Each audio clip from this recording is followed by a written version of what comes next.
నారాయణ చైతన్య ఆంధ్ర సంస్థలకు నారాయణ కాలేజీకి రోజుకు 2000 లీటర్ల పాలు, నెలకు 5 కోట్ల రూపాయల పాలు, చైతన్యకు 5 కోట్ల రూపాయల పాలు వెరసి 2018లో హరీష్ రావు గారి కంపెనీకి 8 సంవత్సరాలు నికరంగా లెక్క తీసుకున్నా కూడా ఇప్పటి వరకు 960 కోట్ల రూపాయల పాలను కేవలం నారాయణ చైతన్యకు మాత్రమే హరీష్ రావు గారు సప్లై చేశారు. 960 crores 8 yearsలో.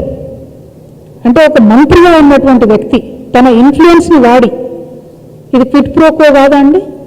ఇవేంటి నేను నారాయణ చైతన్యలకే ఎత్తున ఇప్పుడు నేను చదివిన హాస్పిటల్స్ కిమ్స్, యశోద, అపోలో ఇవన్నీ ఎత్తలేను. అంటే ఎన్ని వందల కోట్ల పాలు ఇక్కడ సప్లై చేశారు. ఇక్కడ ఒక వ్యాపారం సప్లై అన్నటువంటి ఇష్యూ కాదు. ఇక్కడ ఇష్యూ ఏంటంటే హరీష్ రావు గారు పాల వ్యాపారం పెట్టింది 2018లో. కానీ అంతకన్నా ముందే తెలంగాణలో అనేకమైన డైరీస్ ఉన్నాయి. మస్కత్తి డైరీ 1965లో పెట్టింది, కరీంనగర్ డైరీ 1971లో పెట్టింది, జెర్సీ డైరీ 1986లో పెట్టింది, ముల్కనూర్ ఉమెన్స్ కోఆపరేటివ్ డైరీ 2002లో పెట్టింది, సుజలా డైరీ 2002లో పెట్టింది, వైష్ణవి డైరీ 2004లో పెట్టింది, మదర్ డైరీ ఇది ప్రజలు నడుపుకునేది, హయత్ నగర్, నల్గొండ, రంగారెడ్డి మిల్క్ యూనియన్. ఇది కాకుండా గవర్నమెంట్ డైరీ విజయ డైరీ ఉన్నది.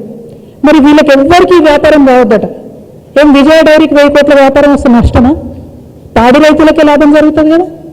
నేను ముఖ్యమంత్రి గారిని విస్పష్టంగా డిమాండ్ చేస్తున్నా, మీకు హరీష్ రావు గారితో గుంటనక్కతో ఏం లాలూచి లేకపోతే, లండన్లో ఏం అగ్రిమెంట్ జరగకపోతే తక్షణమే జీవో రిలీజ్ చేయండి.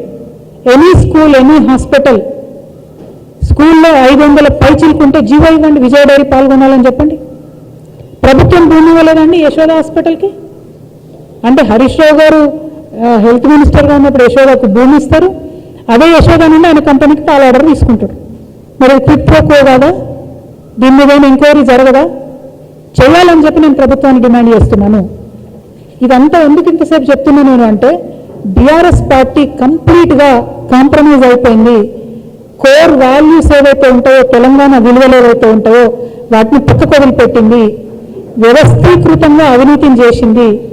పాల వ్యాపారం హరీష్ రావు గారికి, రియల్ ఎస్టేట్ పర్మిషన్లు, మున్సిపల్ పర్మిషన్లు రామారావు గారికి, ఇసుక వ్యాపారం ఇంకో వాళ్ళకి, ఇక చాలా మంది ఉన్నారు, ఒకటి కాదు రెండు కాదు. ఇట్లా వ్యవస్థీకృతమైన అవినీతి చేసింది. మళ్ళీ ఇప్పుడు ఏమంటారు, ఇక కాంగ్రెస్ ఫెయిల్ అయిపోయింది, మేమే వస్తాం గవర్నమెంట్కి అంటారు. కాంగ్రెస్ ఎట్లా ఫెయిల్ అయిపోయింది, వచ్చే అవకాశమే లేదు. కానీ బీఆర్ఎస్ మళ్ళీ గవర్నమెంట్లోకి వస్తే ఈ వ్యవస్థీకృతమైనటువంటి అవినీతిని సహిద్దామా? నేను ప్రజలను అడుగుతా ఉన్నా, మిమ్మల్ని నేను ఒకటే రిక్వెస్ట్ చేస్తా ఉన్నా.